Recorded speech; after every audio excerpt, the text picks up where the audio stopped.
One of my favorite moments is asking that question, the one that makes the whole room sort of pause and everyone feels it's important and no one really has the answer. From that pause, well, it can be really uncomfortable, but it's also where credibility begins.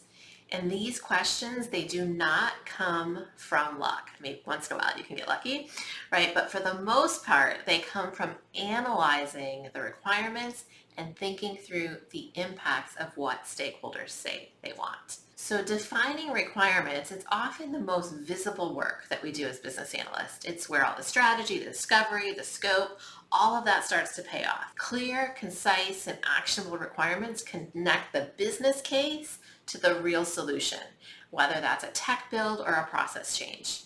And great requirements, they don't just happen. They don't just get scribbled down in a list. They come from a disciplined process of discovery, analysis, and validation. That's where tools like requirements questionnaires come in, which help you guide conversations and dig into the real requirements from the very start.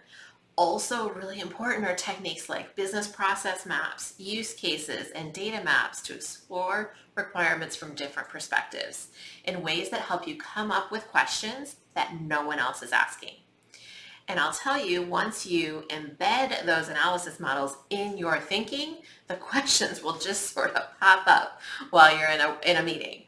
And that's another technique or a value-driven practice to be thinking about are working meetings where you are collaborating live with stakeholders, where you can ask those smart questions, uncover gaps, and start to build buy-in as you are talking about what the software needs to do. These practices don't just help you gather information, they build trust.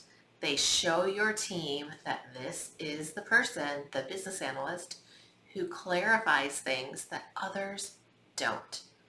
So in my latest book, The Value-Driven Business Analyst, I walk you through a step-by-step process for defining the detailed requirements, including how to use all of these techniques, requirements questionnaires, process models, use cases, data models, and working meetings, and become the BA who earns lasting respect in the process. Grab your copy at bridgingthegap.com/value and learn how to make your requirements work shine. And while you're here, be sure to click subscribe to get new notifications from our YouTube channel. I'm sharing an entire video series of tips and strategies pulled directly from my book, again, The Value-Driven Business Analyst, and I don't want you to miss a thing.